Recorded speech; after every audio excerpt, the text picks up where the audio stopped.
with business. This is a highly significant initiative for our sector. Technology in its various forms today is defining the way we travel and the way we interact with our visitors.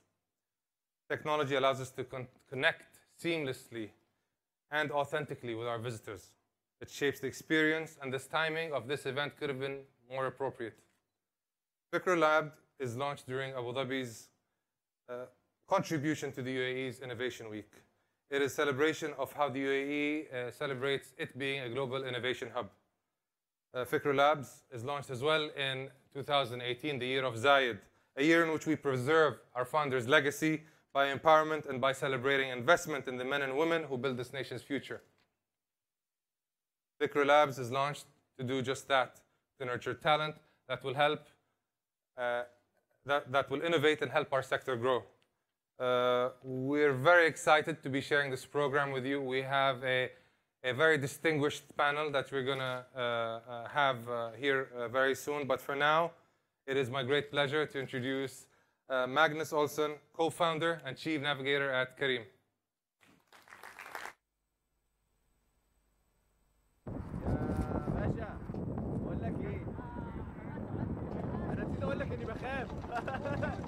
بقول لك انت مش قلت هتيجي الاول ولا ايه؟ يلا اشوفك هناك ان شاء الله. السلام عليكم.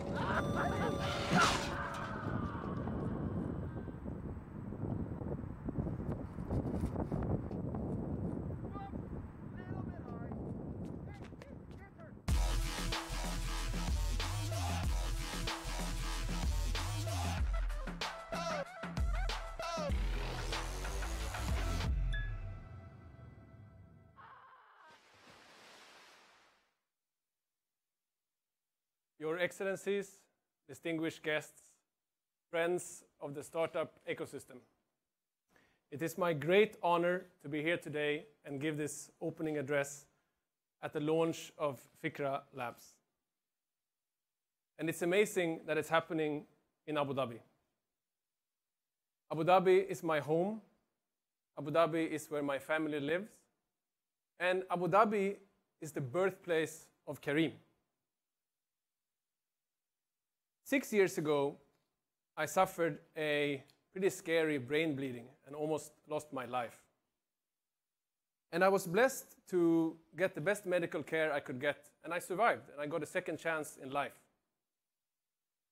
And I gave it life some thought. I came back and I quit my corporate job, and I went out to search for my purpose.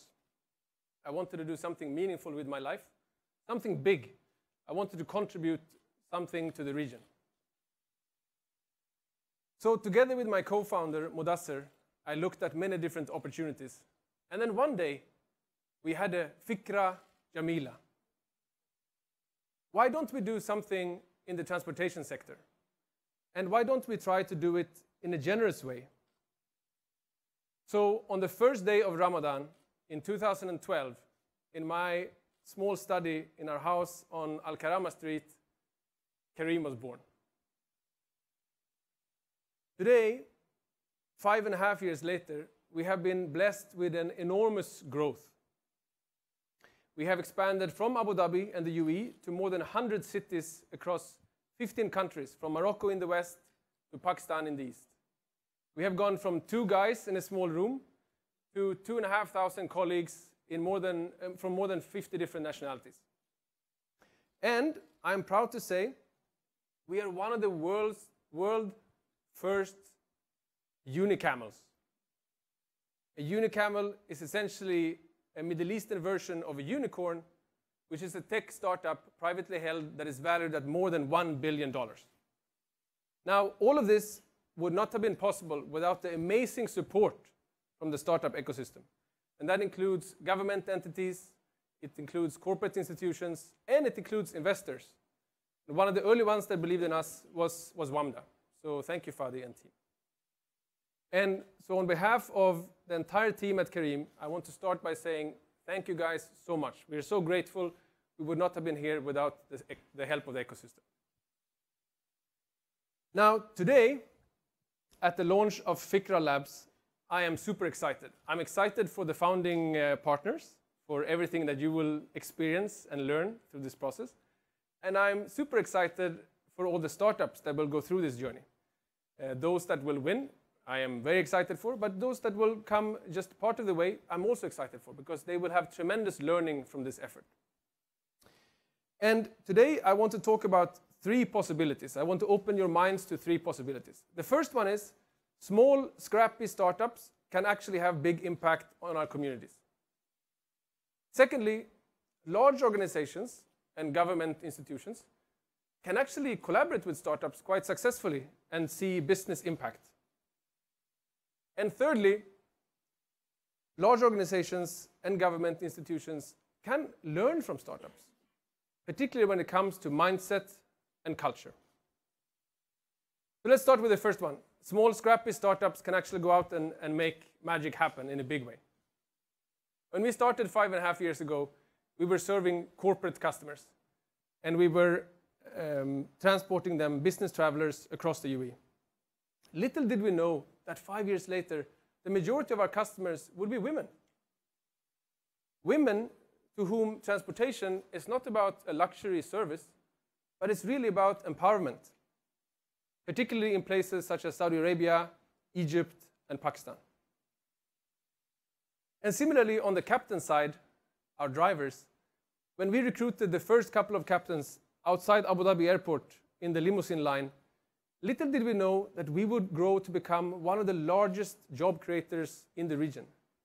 More than 500,000 captains have signed up and are working on the Careem platform to make a living. And just 2 years ago, if you went to Saudi Arabia, all our captains were expats. That's what you would have expected 2 years ago. But I'm proud to say that today, in Saudi Arabia, out of our hundreds of thousands of captains, 99.5% of captains are Saudi nationals. So we're creating local opportunities. So we have helped to improve the lives of both our customers and our captains. But I also feel that we have helped to put the region on the map. Our region is super exciting. When I go to investors and pitch the region, I tell them we are from Morocco to Pakistan. There's 700 million people. That's about 10% of the world population. Average age is 25 years old. Smartphone penetration is at 40%. That's more than China. This is where growth will come from, ladies and gentlemen. And I think we have been able to prove that because we have raised more than $500 million of capital that has been invested into a company in this part of the world, from investors ranging from Japan to Europe, and we have a lot of investors coming from Silicon Valley as well. So small, scrappy startups can grow and actually drive impact. Now, the second point about how collaborating with startups actually can not only be a CSR initiative, but it can actually bring real value. And the funny thing is, over the years, we have been so blessed to collaborate with amazing companies and institutions and government entities. And the funny thing is, out of the founding members of Fikra Labs, we have partnered with all of them. When it comes to Abu Dhabi Department for Culture and Tourism, if you download the Visit Abu Dhabi app, you can book a Careem from right within the app. Of course, this is helping us to reach out to customers that we didn't have. And I believe that this is also helping Abu Dhabi to give visitors another choice. From the early days, we partnered with Etihad. So when you travel with Careem, you can earn Etihad miles. Of course, this gives an extra benefit for our customers, but it also helps the customers of Etihad. When it comes to Miral, we have been collaborating over the years on how can we help transportation on Yas Island, particularly at big events like Formula 1. And of course, we are very grateful for that collaboration. And I hope that we also have helped at tough times when it comes to shortage of cars. And lastly, ADNEC. I don't know how many different exhibitions have happened at ADNEC where we have been the transportation partner. And I have personally been on the ground supporting customers to have a good experience when they come to exhibitions. And our partnerships don't end there. We have partnered with Virgin Mobile to deliver SIM cards directly to your door. We have partnered with the RTA in Dubai, so you can book an RTA taxi within the Careem app. And in Saudi Arabia, we have partnered with the Ministry of Health.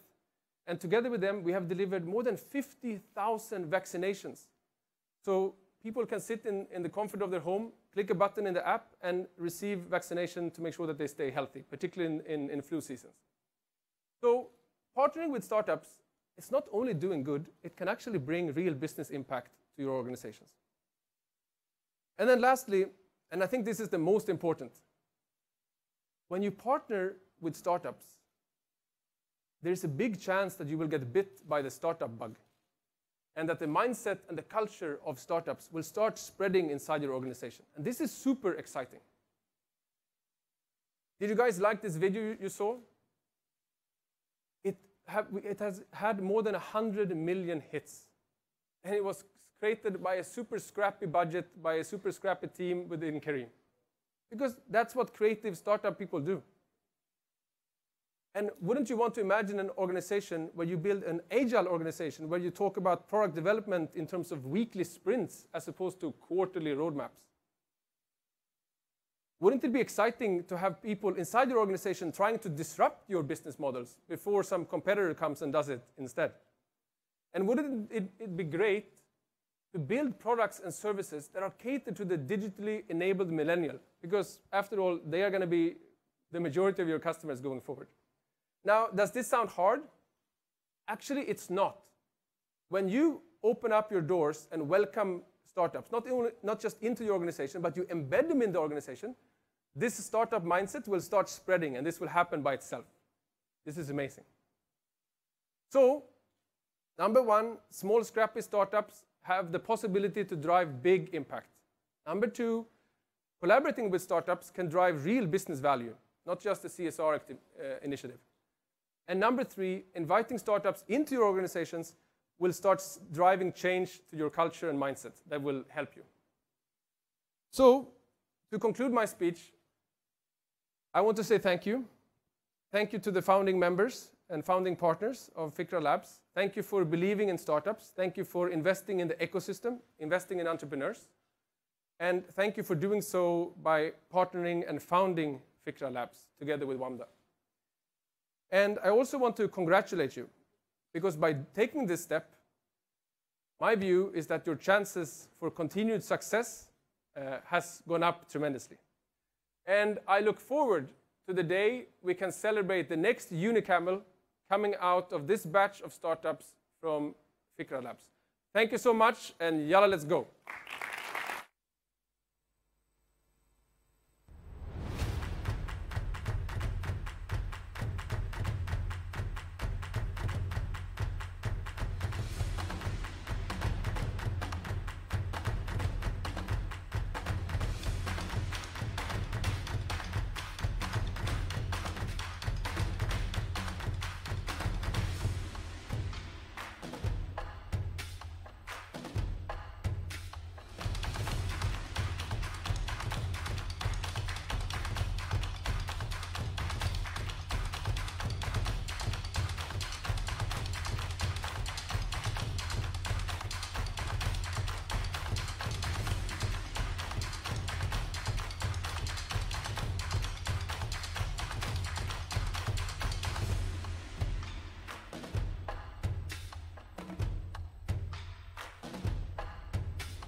Good afternoon, everyone.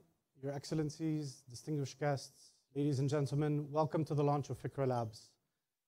Fikra Labs was done with 4 partners with incredibly pioneering vision in order to bring the ecosystem of travel and tourism, one of the most important industries of Abu Dhabi, together in order to engage with startups and entrepreneurs to embed innovation, creativity, support, success, and funding and financing. This is an unprecedented day where the whole community is coming together in order to support startups, innovation, and entrepreneurship. At the heart of everything that we do at Wanda is the entrepreneur. And we're there to support them throughout the journey of the entrepreneur, from idea creation to creativity to funding. We have a media site, we do research, and everything kind of coalesces around supporting entrepreneurs to become the next Unicamels or the next successful global businesses coming out of our region. And today is key to what Wanda has to offer when it brings partners together from governments and corporates through our advisory services in order to make this a reality. The pioneers of the partners today, with this vision that you have, enables an incredible opportunity for entrepreneurs that have ideas to come up and interact through the challenges that have been created in order to create success, to get some funding, and to create incredible businesses moving forward. So I'm here to introduce you to the program of Fikra and what that entails. So today is the launch of the program. So you can go on the website today and startups are able to apply for the challenges that each of the partners worked extremely diligently hard in order to get to these challenges. So these are key challenges facing the industry from each of the individual partners, and the outreach starts today. As the applications start coming in through the website, there will be a filtration process where 32 startups will then be selected and then invited to come to Abu Dhabi and meet intimately with each of the partners to fine-tune their ideas and really understand what the challenges are. So these 32 startups are going to already have major impact onto their business, onto understanding the industry, and moving their ideas and their dreams and aspirations forward. Each of the partners will then have a committee where they will select 12 finalists from the 32 that started, and they will go through an accelerated 4-week program. Acceleration means that there's going to be education, there's going to be mentorship, they're going to have site visits straight with the partners themselves, and really start to understand what the challenges and the opportunities are. After the 4 weeks of acceleration, each of the partners will choose the final winner. Now, this is unprecedented before, because all of these winners are going to get 2 major things that are going to happen to them. One is equity financing from the partners, which is $100,000 straight into the company.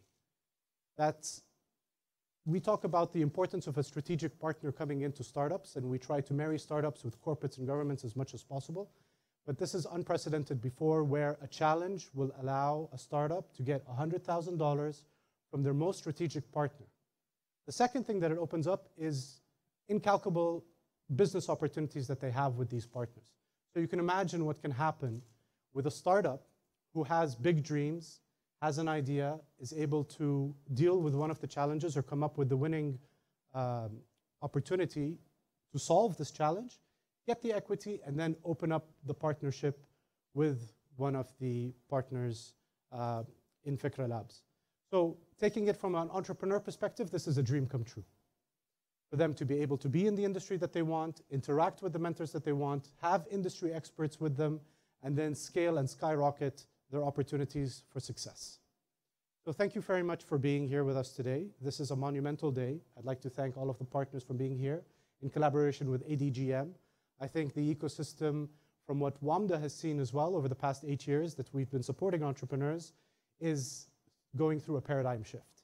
And the timing could not be better than this. I'd like to welcome Fadi Ghandour, our chairman and founder of Wanda, for the next panel. Thank you. Walid. Thank you, Walid.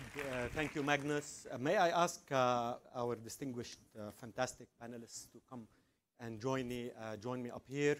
Mr. Muhammad Khalifa Al-Mubarak, chairman of Department of Tourism and Culture, and Miral, chairman of Miral. Mr. Ahmed Ali Al-Sayegh, chairman of ADGM, and Mr. Tony Douglas, CEO of Al-Ittihad Airways. Please. While my co-panelists are getting comfortable, let me just very quickly, I won't take too much time. I think Magnus took the thunder away from what I wanted to say, but you did it so much better than I could ever have done in terms of what the impact and what startups are doing across the region. Let me start by 2 or 3 things that are essential for us and why this is such a critical process at Fikra Labs. Why is it so important that we are doing this, and why is it important that we are here in Abu Dhabi and having government agencies go out and think as innovation at the core of what needs to, digital innovation, I'd say, because there was always innovation, but now we're talking about the digital innovation. So everyone wants to come to the UAE. This is the most important thing that you need to know. When the digital economy started happening in the region, it did not happen in the UAE, but very quickly, the UAE caught up and actually became the launching pad. So anybody that's building a business that wants to go regional, that wants to go global, that wants to become a Kareem or the next Kareem, is coming to this region, to this country, and setting up here. They are coming here because of 2 or 3 things that they thought originally was happening here. Other than the 700 million people that we have, they're young, they're under the age of 25, they're mobile, and they're using mobile, they're interacting. We are the highest interactors on Twitter, on Facebook, on YouTube, on Snapchat. There is no population as young as we are that is interacting as much. And that means there is a serious adoption. If people wondered or questioned whether there is adoption of the digital economy, there is. I mean, this is the place where adoption is happening. They like to share, they are mobile, they are knowledgeable, and they have a choice. They know they have a choice, and they pull knowledge rather than have knowledge shoved down their throat. So we are all facing that challenge of disruption by definition. So this translates into having corporates and startups thinking, what do we do? How do we innovate? And with all due respect to big corporations, my history is is coming from a company like Aramex that had 18,000 people, but we are being disrupted. They are still being disrupted. And if any major corporation doesn't think that disruption is happening or thinks it's coming slow, you are in for a big surprise, because disruption in the digital space happens very slowly. So it's calm seas until there's a tsunami. And the time between the calm and the tsunami is barely for you to react. So you'd better take advantage of the seeming calmness and take advantage of it. And that's what we are going to be addressing in this panel. Thank you very much for being here. We have the who's and the people that are shaking and making the tourism industry in Abu Dhabi. So thank you very much, gentlemen. It's an honor for me to be the moderator of this panel. I'm going to start with His Excellency Mohammed Khalifa Al-Mubarak. This is the year of Zayed. This is the month of innovation in the UAE. Sheikh Zayed's emblem and leadership of embracing a tradition and moving forward and building the country that is probably at the forefront of what is happening here in the region in terms of change. What does this year of Zayed mean to Abu Dhabi? And where are you in your position thinking strategically about where to position the organizations that you are running? First of all, thank everyone for being here, moderating this talk. I'm surrounded by fantastic minds, a mentor, and a visionary, and the man that's going to take Ittihad to the next level. So this is definitely a fantastic panel. The year of Zayed for us signifies the importance of having a vision and of having a long-term vision. As we all know, the father, Sheikh Zayed, thought 10, 20, 30, 50, even 100 years ahead. Hence today we're living in the United Arab Emirates, one of the greatest places around the world, a place of opportunity in every aspect of the world, whether it's technology, environment, education, Medicare. The spectrum is so vast. That was thought from a vision of a man that did not think short term. He thought long term. And this is what we are trying to do here in Abu Dhabi today. As you rightfully said, Fadi, the world is changing so quickly. And either you're going to be stuck in the past or you're going to really strive to be a part of the future. When we look at the Abu Dhabi tourism ecosystem, we're trying to find a solution where the tourist can find home in Abu Dhabi. And by the definition of finding home is finding ease. Either getting from point A to Z as fast and as smooth as possible using an app like Kareem, or whether learning about their archaeology sites or historical sites in the best way and the best manner possible. Taking into account our future master plans, like what we're doing at Miral, at Yas Island, we're trying to create a city that is a 22nd century city. We understand we're not building it for today, we're building it for the future. The world is ever changing. As we said, the tourist that is visiting our theme parks or our malls, they're expecting something that is not here today. They're expecting something that's going to be here tomorrow. We need to give them tomorrow today. So in signifying the year of Zayed, it is just to keep our eyes wide open and look at the future ahead. Fantastic. Let me just follow up very briefly, which is you obviously look at the world as a competitive environment. And when you say, how do we position Abu Dhabi so that we are a differentiator, and how do we start attracting, and how do we connect all the agencies that are working within Abu Dhabi to attract and make this city competitive? Is this where you're constantly getting everyone to work together so that you differentiate yourself, so that you're not just another city, but the city to go to? Absolutely. I mean, one of the things we want to do is make this a connected city internally and externally. So we want the tour operators, we want the promoters to be connected to what we're doing here in Abu Dhabi. And the connection works in different fronts, whether it's transportation, whether it's education, whether it's edutainment, and the list goes on. We're going to be launching very, very soon an application for both the visitors and the tour operators. That application will give them the opportunity to basically get an in-depth dive into all historical sites here in Abu Dhabi. So a Russian tourist sitting in Moscow or an Indian tourist sitting in Delhi can get a clear understanding of what the Abu Dhabi's cultural ecosystem is all about. Everything from our local museums to our archaeology sites to our national and international museums. So having that grade A promotion and marketing at the doorstep of every single visitor is something that we really want to push for. The days of promoting the Emirate or marketing the Emirate through television or magazines are pretty much over. We're going to market it, and we're going to give you the right messages through your telephone, in the future through different innovative ways. Totally digitally enabled. Absolutely. Fantastic. Thank you. So, Mr. Tony Douglas, you have a big challenge. A major airline that is working very hard to enable the vision that Abu Dhabi has. You're in an industry that is continuously challenged by definition, historically. Has nothing to do with where you are. It's just the industry is challenged. The tourism industry is challenged.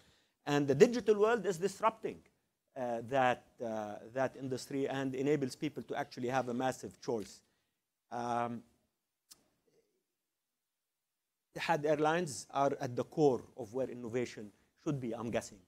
So maybe you can share with us, how is it that you are going to be, well, you don't have to say all the secrets, but maybe you can share with us, at least from the innovation side, where is it that you think the industry in general and where Etihad is going to be positioning itself? Fadi, thank you very much. And I think, first of all, to everybody, on a very personal level, I always feel inspired the minute I walk into this space. There's something very special about this kind of environment. And in particular, when it's linked to such a wonderful proposition as Fikra Labs. I think the opportunity for people to engage in a disruptive environment, using the creative minds to find real innovation is an absolute gift. And we're delighted to be involved in this particular program.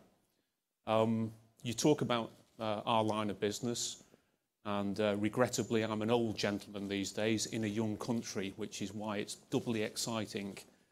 But of course, I reflect on the century that I was born in, and it was the century in which aviation was invented. It developed. A man landed on the moon. We ended up with space shuttles. In the military space, 5th generation jet fighter aircraft, and so on and so forth. And I guess the point is, the pace of change has accelerated at a phenomenal rate. And certainly in my early years, I probably couldn't have possibly expected how that was going to play out. And of course, here we are now in 2018, and we see the pace of change only moving faster, and the need, therefore, for us to be innovative in absolutely everything that we do to remain not only competitive, but exciting. So from an aviation point of view and an Etihad point of view, I believe that Etihad's demonstrated consistently since its inception, it's a natural innovator. But put quite simply, we want to create an environment where we get better at getting better. We want to create an environment where people see that it's fun to find ways in which innovation can be brought to the forefront of how we continue to build our proposition and the way in which our guests interact with our business, but as His Excellency commented earlier, how we play a part in a complete proposition of allowing the world to come to this incredible nation and for people who are here to visit the world. And I kind of look at the wonderful development of Kareem and Magnus, big respect to all that you've done. But ride sharing, you know, the Ubers of this world, similar to what you do, Airbnb, you know, companies that are now the biggest hotel operators in the world that don't own real estate in the same way as Ubers who don't own car fleets. It poses some fascinating disruptive questions as to what does the future have in store for some of the more conventional businesses like airlines. And I think we embrace that sort of challenge as opposed to trying to avoid it. And anything, therefore, we can do to work in this kind of environment, I think is something that we'll find culturally of great value. I'm sure you would love to have an Uber or a Kareem type of model in the aircraft business. So let me not own an aircraft, but own the customer experience. That would make your bottom line probably much more impressive. But maybe, I mean, you never know. I mean, do you think the industry is up to rethinking the core of how it integrates the ownership from owning the asset to actually only owning the customer experience? Is this something happening in the space? Do you see that? Well, I kind of flippantly make the following comment. In the world of executive jet aviation, that's already occurred. To some degree or another. Whether it will occur more fully, you know, we will wait and see, who knows. But I guess the executive summary for me is one that suggests that there is absolutely no doubt that the pace of change will continue to accelerate. The manner in which the service proposition will be offered will be more technologically enabled, not every year, but literally every day of every week as we go forward. And if we don't want to be a follower, by definition, we'll need to be a leader. And to be a leader, we need to embrace change and innovation. And that's the excitement of being involved in something like this. Thank you. Mr. Ahmed Al-Sayegh, I know for a fact that you are working in an innovative environment because your people that work for you are constantly talking to us about how they can come and find ways to regulate some of the fintech startups. So that we know, and we are very thankful for that because we feel, I mean, I can tell you, I've been doing business for 36 years in this region. It is a breath of fresh air to have a regulator talk to you independently of you begging him to talk to you. So thank you for that, and that's quite visionary. But tell us, so how is that thinking at ADGM? Fintech is disrupting the world, and you're at the core of the financial institution change. Maybe you can share with us where ADGM positions itself, and how do you see engaging with the change players in the region? I think, thank you again for become the platform for your industry's innovators. We welcome them, we will embrace them, and we will handhold them through the process. And I think that's what a financial center in the 21st century needs to do. The world is changing, there is disruption. When we started our business, I think fintech was already, fintech, regtech, anything to do with tech was a reality, and we embraced it. We were the first in the region to regulate for this space by creating the sandbox approach, call it the Reg Lab. There is now 2 patches that are in this Reg Lab, and what that means for fintech is different from financial institutions that are 100 years old. You need to bring them in, there is a criteria for how they come in, of course, innovative ideas, but scalability, is it ready for market? Once they come in, we do what Fadi said. We handhold them through the process, and we hope they graduate from this Reg Lab, which is a 2 years basically process, into the world. In doing this, we've also embraced the challenges that the industry has, both regionally and internationally. Last year, for our FinTech Summit, as you know, we did a hackathon around the challenges that were given to us from the industry.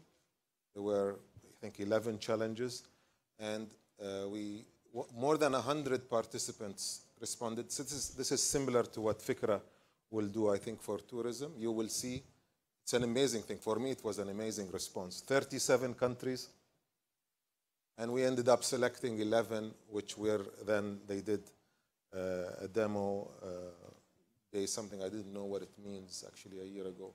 But it's when they, when they all come and they have, you know, they have to pitch their ideas. And 2 winners went with us to FinTech Singapore. Both of them are currently working on, have partnered with banks, and are currently, one of them is actually coming back. Hopefully both of them will come back to Abu Dhabi. But one of them is in Singapore working with a Singaporean bank on a solution which was really amazing to see. So that's what we do at ADGM. We have a regulator, a young regulator, and also a young registrar, and not so young chief of justice. But they all work with our clients, with our customers, to solve their needs for being onboarded. Not here only in Abu Dhabi, as I've just said, Singapore is now where they do their business. So to borrow the slogan from my friend Tony here of Ittihad, it's from Abu Dhabi to the world. Right. We hope we qualify for this honor. You do. I mean, the fact that a government agency talks about hackathons is unheard of, really, maybe 2 or 3 years ago. So hackathons is at the core of actually being hacked. Being hacked means they're going to disrupt you. And if you embrace the disruptors, then you brought them in. You know, this is the year of Sheikh Zayed. Sheikh Zayed was a disruptor. My aunt's first immunization was administered by Sheikh Zayed. What else? How else do you think the people of Abu Dhabi would believe? Leadership by example. He did it himself. He came from Al Ain with the campaign. This was, I don't know which immunization, but he did it himself. There is a very nice clip. I see it again and again because our late father laughs in it, and we love his laugh, as you all know. And he talks about the disruption that was coming. He was talking to a tribal leader about the disruption that was coming from states that were being formed, and he was telling him to commit to one side because he was very happy roaming all the. And this guy didn't believe him. He said, only if a camel basically walks on its back will this, what you're telling me, will happen. So the innovation and the disruption that the UAE created for our region was because of Sheikh Zayed's vision. He knew without a state that keeps its people in dignity and in health, he will be disrupted. And today, we're trying to do the same thing, Fadi, if I may. Not just focus on fintech and innovation, but actually make sure that the next stage of our federal and state rules and regulations and laws are clear enough for the rest of the world to come and work here. And this is really, in a nutshell, what we do at ADGM. We are a platform of rules and regulations of regulators, of people who come together in very clear terms to support people who want to do business here. We are very business friendly. Absolutely. So I'll go to Mohammed Al-Mubarak again and ask about Yas Island. So it says that it wants to be one of the top destinations globally in the year 2021, not too far away. So I won't be very specific about only talking about the digital requirements to do that, but what is it? How is it that you're positioning the island so that it becomes and achieves that goal of being the 10th destination?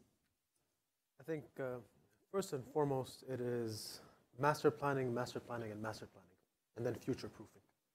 The island itself has grown immensely over the last 12 years. It's gone from a desert island into a flourishing tourism destination.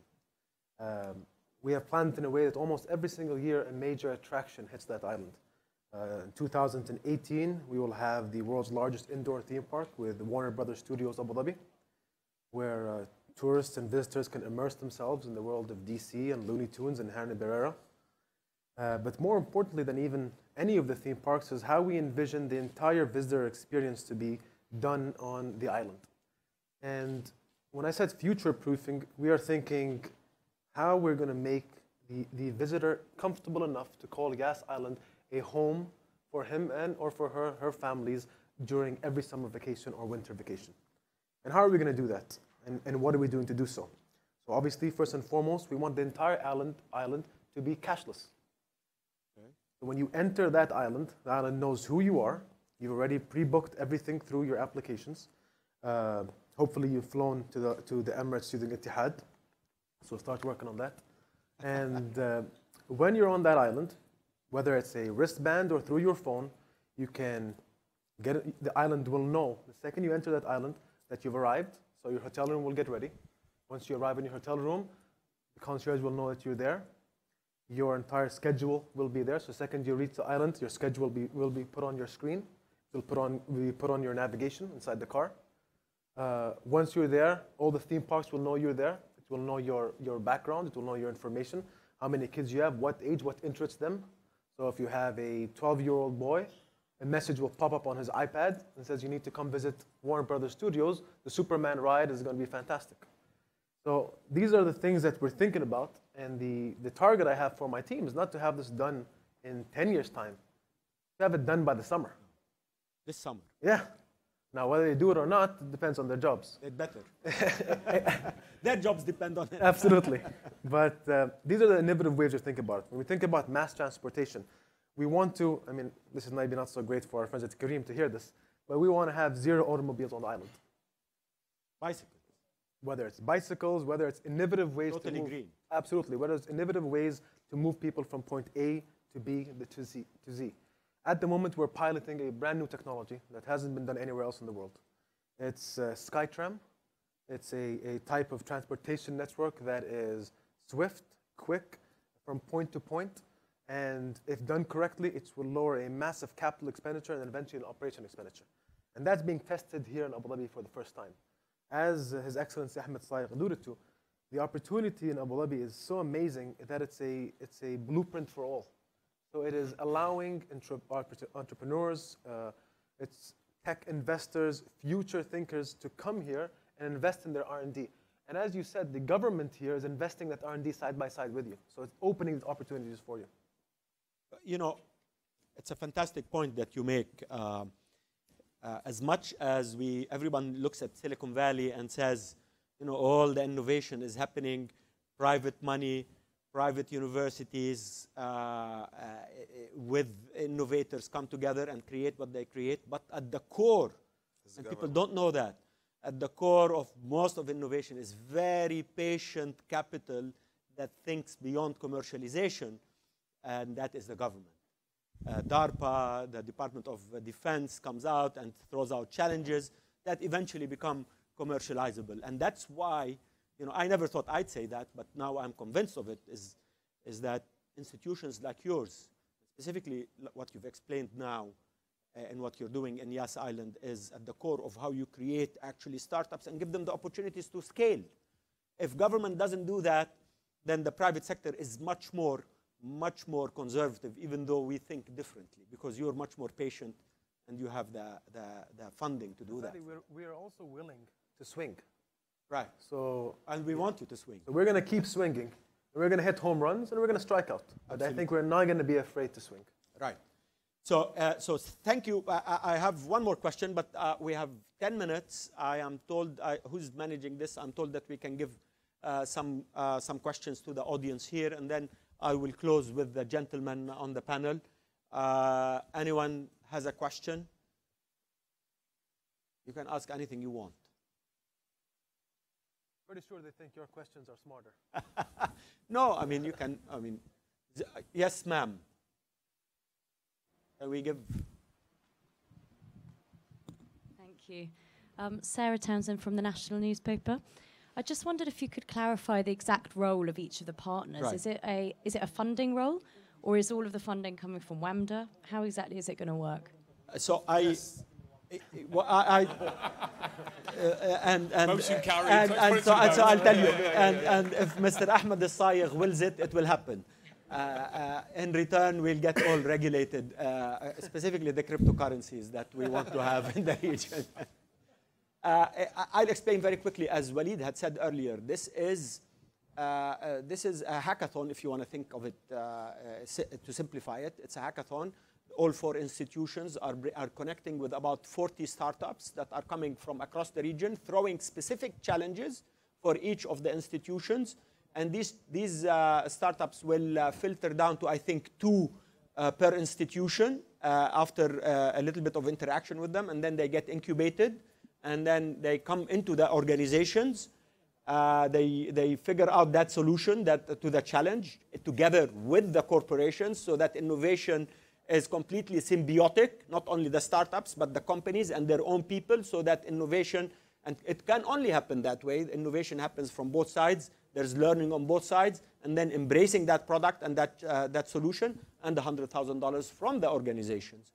I'm happy to contribute, Abu Ali, but that's the process. Exactly.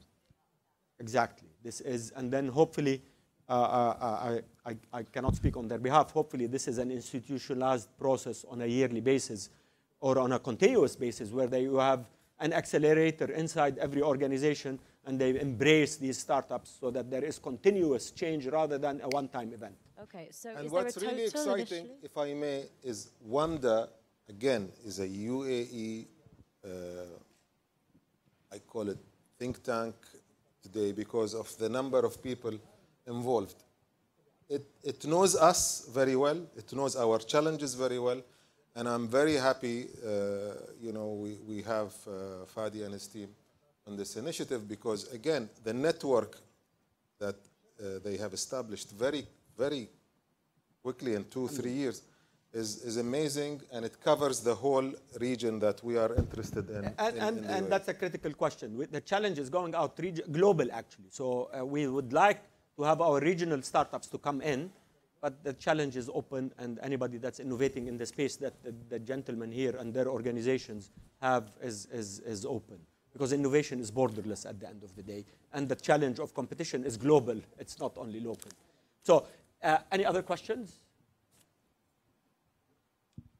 So let me just maybe ask, we have five more minutes. I hate general questions, but I'm going to throw one anyway. It's related to Fikra and the Fikra Labs. And then maybe you can tell us what is it that you were thinking when you felt that you wanted to be participating in this process? And how do you think it applies inside your organization? It's a general question, but you can take it anywhere you want. Please, starting with you, Tony. Okay. I think in some ways I'd like to respond to that one by building on His Excellency's great example before of the 12-year-old that arrives in Yas Island. Because the extended, proposition of Abu Dhabi and the welcome to Abu Dhabi probably started a lot earlier than that. And therefore, You know, at the point in time when somebody elected to make the destination choice of Abu Dhabi and to determine that the best route in was, of course, by Etihad, quite naturally, that the means by which we are electronically interacting with that guest is seamless from end to end. Because loyalty is all important in the way in which you build sustainability in terms of propositions of that nature. Being able to touch the guest at every potential opportunity to enhance that experience is critical. And big data and artificial intelligence offers us ways of which we can go about that not so long ago weren't available to us. So the challenge we've put out there into Fikra Labs is help us potentially using AI, potentially using big data, potentially using blockchain to get more real-time guest feedback so it furnishes us with a better understanding of how to capture more opportunity and build the experience. And that's why we're really excited by participating with Fikra Labs. Fantastic. I think from my perspective, the initial idea started obviously by two fantastic minds who work with me, Saif Ghabash and Mohammed Zaabi. They are tech geeks. I'm not. So I came up with these crazy ideas when I'm in our sites. And some of them probably never ever been created or happened. They're the ones who either ground me or tell me, there's possibilities. So I was with Saif and we were at the Louvre Abu Dhabi. And we were talking about how we want to showcase the fantastic artifacts and the pieces of art and the paintings in a different light. Our number one customer to me are anybody from the age of 6 to 21. That's where I believe we can really harness the mind and build a fantastic backbone of culture. But that demographic, as you all know, is expecting different things. They're not expecting the 19th century museum, they're expecting the 22nd century museum. So it was the ideas of, okay, these visitors, and close to 85% of the visitors that are visiting the Louvre on a daily basis are tourists coming from all over the world. How can we directly link to them? And is there a way where we can create a mechanism where if I'm a tourist from Chile, the second I arrive in the city of Abu Dhabi, I get a message on my phone that you need to come to the Louvre Abu Dhabi to visit these artifacts from your country at that age, give a brief description. Can we do that? Can we do it that the second he arrives in the Louvre Abu Dhabi, on his earpiece, the language turns into Spanish or Portuguese? So these are the things that we have been talking about, and if it wasn't for these our two respectful teams, they've said, you know what, let's just do it. Let's go talk to entrepreneurs. Let's go talk to creators. And how are we going to do it? Through ideas like Fikra Labs. So I think these are the fantastic opportunities that I hope will come out of Fikra Labs. Excellent. Ali? Well, we hope to be the people hosting these great people, to live with us in an environment that's both, innovative. As you know, we are launching our innovation center in Al Maria Island in the second half of 2018. Plug and Play will host part of it, but we're talking to multiple operators. They will be on the, in that space, creating the buzz, creating the, providing the money sometimes, the extra money, and hopefully continuing to talk to your team that is based at Al Maria. I got the After 4 weeks. I got the message. Yes, I got the message. thank you very much. With pleasure. Yes, please. Can I ask you a question? You've been asking all the questions today. Yes, yes. We're very honored to have Wanda as the platform here, and quite successful in the supporting of entrepreneurs, especially in the tech sector in the Middle East. Knowing what you know about Abu Dhabi, with the great foundation and the pioneering work ADGM is doing, as well as our efforts onshore, where do you see our current entrepreneurship ecosystem? And what are the biggest challenges and opportunities you see today? I mean, these are adrenaline shots that are jump-started by influential government agencies, but there are so many Fikra Labs that can happen a year. What are the big changes that should happen for Abu Dhabi to vie to be one of the foremost places sought after by entrepreneurs who want to set up businesses today, especially in the field of tech? So, thank you for that question. I hope I've been doing this for so long that I should be prepared for it. So let me tell you 4 or 5 things that entrepreneurs look for, and let me tell you where. Let me start by saying the ecosystem in the region is nascent, which is good news. It's not bad news. We are new to this. The wave is coming here. It's catching up companies like Kareem and the thousands of startups that are popping up across the region. All want to come here for a launch pad. This is a launch pad. This is a gateway to the rest of the region. The UAE is not necessarily a market in and by itself, even though it is. It's the second largest economy in the region.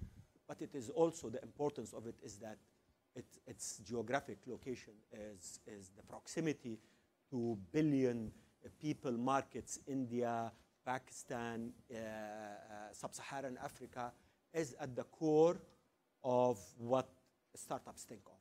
So startups don't think of a single geography. They think of one geography that gets them to go in other places. So you need to attract them here. You need to have quality of life.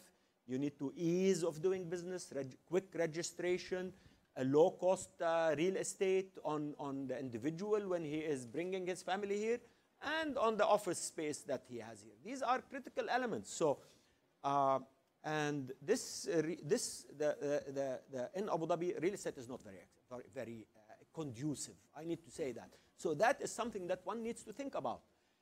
You know, the mayor of New York, Bloomberg, if you remember when he was still mayor then, he came out with the concept. He said, New York is very expensive. I want to create, let's call it a free zone, right? That has low-cost office space because I want to attract. And imagine, even in New York, they have to think that they need to attract startups. So you need to think of these things. Number 2 is what's coming out from Fikra Labs. I mean, government embracing innovation and government bringing in startups. Every entrepreneur you ask today, any entrepreneur you ask, including Magnus, when he started, he says, the first thing I needed is to be able to talk to one, a regulator, and one, also a commercial relationship with the startups, because as Mr. Al-Mubarak said earlier, he said, we're going to have a 21st century location in Yas Island, and we're going to open it up to innovation, and we want the startups to come and do that. You know how startups kill for that. Every entrepreneur you ask, what do you want? He says, I want access to my first client. And the first client that does that is going to give him the ability to produce a product that is provable. And then once you prove your product, then you can go to the world with it. Number 3, investment. Investment is a commodity. It's off the shelf. There is nothing innovative about $100,000 or $1 million. But without it, you're not going to fuel the startups of the future. You need to be generous, and you need to take risks with it. We are, even though there is much more venture capital coming in the region, but we are still shy about it. Look, you cannot have mature companies unless you have baby companies. So it's like a human being. You need to get born, and you need to have many of them so that you populate the environment. And how you do that, even the most innovative of them, without fueling them with enough of comfort, not total. You don't want to be over generous, but you want to have enough investments in these companies so that they are able to have their chance of existence, because you don't want them to die before they have tested their products. And that is, the way to do that is to invest. We don't see enough. There's the risk, and you need to accept that risk. I was sitting on a panel just 3 days ago in Marrakesh at the IMF with Christine Lagarde. I was sitting with some big honchos in the ministries of finance and stuff, and I didn't say things that they liked. And they started talking to me about, risk in investing in startups. If you think investing in the future of innovation in the region and the future generations that are coming out from our universities, a risky proposition to invest a few $100 million, then we are in trouble. if you combine all these elements, what do we do with our kids that are graduating, investing in them, allowing government to innovate with them, regulating them, and giving them licenses very quickly? We're in business. So, long answer, but it required that. Thank you very much. This is the first time a government agency is asking for solutions not through an RFP.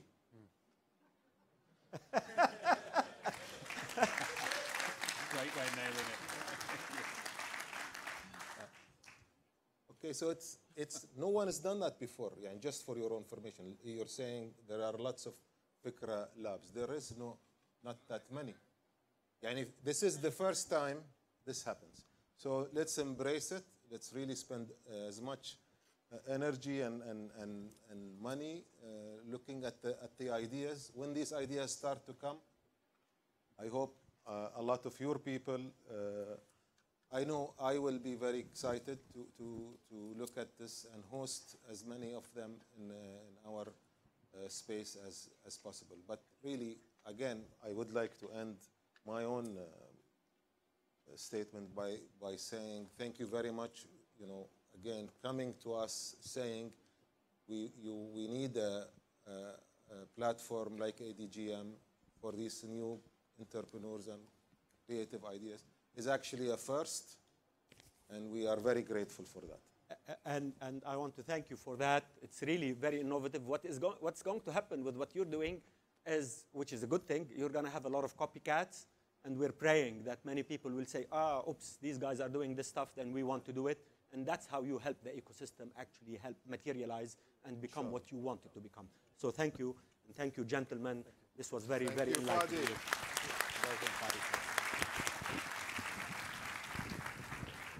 We're going to take a group photo without the mics so that we don't get